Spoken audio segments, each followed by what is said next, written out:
Hi, I'm Pam Mack. As a real estate professional, your days vary, meeting different people in different and often new locations, and that puts you at greater risk than many other professionals. Which means, when it comes to safety, you have a lot more to think about and to look out for. Staying safe as well as successful requires common sense and real strategies to help you minimize risk.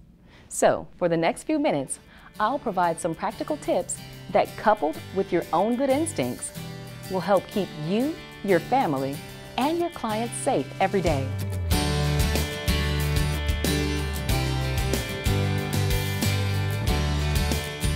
At the office, remember there is safety in numbers. If you must work alone, be sure the doors and windows are locked after hours.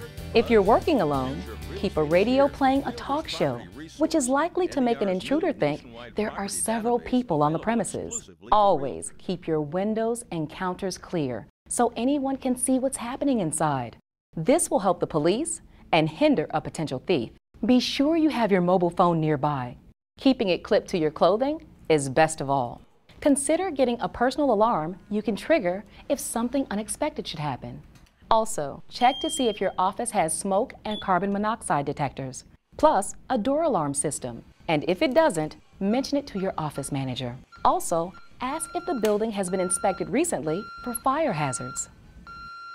Marketing and advertising are important tools for building your business.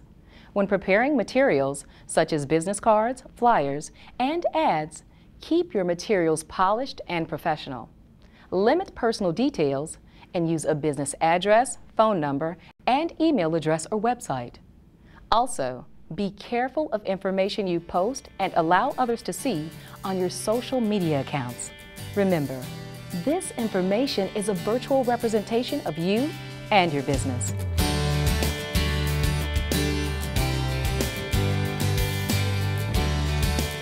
Many agents spend a lot of time showing properties, often to people they don't know very well. So before even going to a property, it's a good idea to introduce new clients to your associates. Hi, nice to meet you. That way, it sends a clear message that someone else knows who you're with. It's also best to ask new clients to take their own car to the property you're showing, just to be sure. To keep it from being awkward, just say you're going on to another appointment and you don't want to delay them. Make sure your car is in good working condition and has plenty of gas. You don't want to find yourself stranded in the middle of traffic. Always lock your car doors, buckle up, and put that cell phone away so you can concentrate on your driving. If you must make a call, find a safe place to pull over, but don't linger in your car talking on the phone or going over paperwork. You'll make an inviting target for a carjacker. It's important to be aware of your surroundings. When you arrive at your location, follow the 10-second rule. Take 2 seconds when you arrive at your destination.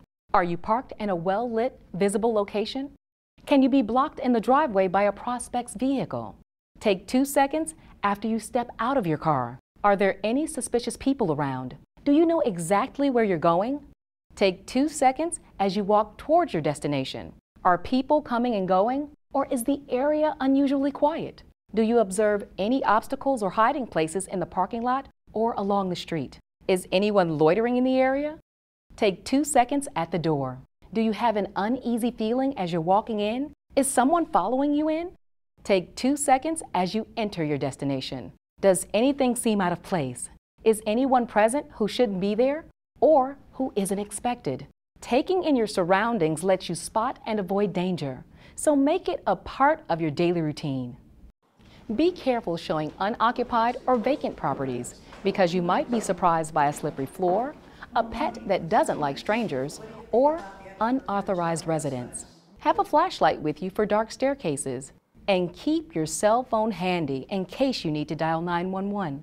When showing a home, take some time to preview the property and neighborhood. Not only will you be able to pick up some key details about the property's selling features and the neighborhood, you'll also be able to establish a safety plan.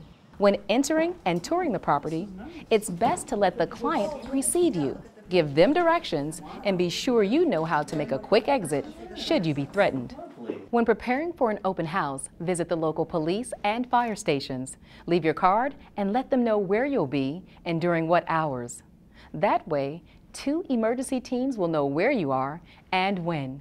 Also, try to bring a friend or family member with you to your open house, so you're not alone.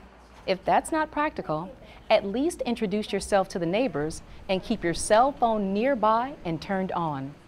If at any time you feel uncomfortable, step outside. It's also a good idea to have a distress code phrase set up with someone to let them know if you feel threatened and don't want your prospect to catch on. Call your office and say something like, "I need the red file right away." Be especially careful near the end of your open house because a predator may show up then, thinking you're more likely to be alone. And park where you can't be blocked in.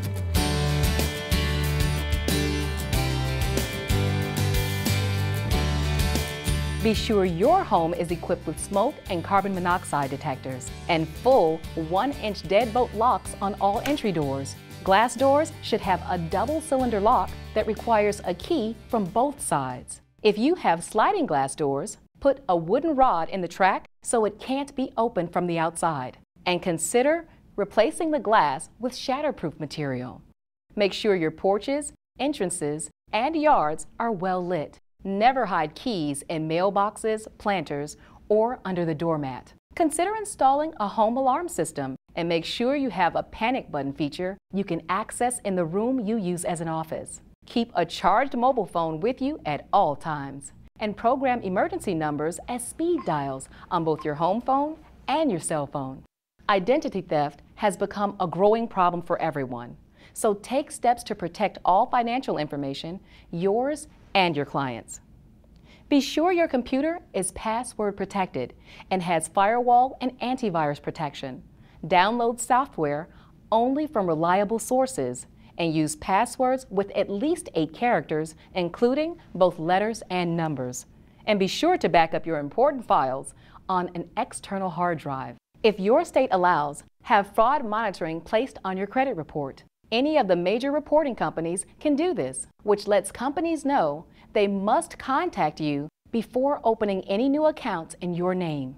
Buy a shredder to destroy documents, especially anything with credit card numbers, account numbers, PIN numbers, and other financial information. Stop pre-approved credit offers by calling 888-5-OPT-OUT. Be on guard against phishers, people who say they're from a bank, store, or government office, and ask you to verify your account number or passwords. Enter personal information only on web pages that have HTTPS in the address bar and a closed padlock symbol at the bottom of the browser window. And remember that credit cards offer more protection than debit cards. By following these strategies and your instincts, you can protect yourself, your family, and your clients, and ensure that your career will be both safe and successful. This is just an overview of some common situations you may face in your daily routine. For more safety tips, free webinars, articles, and more, visit www.realtor.org/safety. Thanks for watching, and remember, be safe and successful.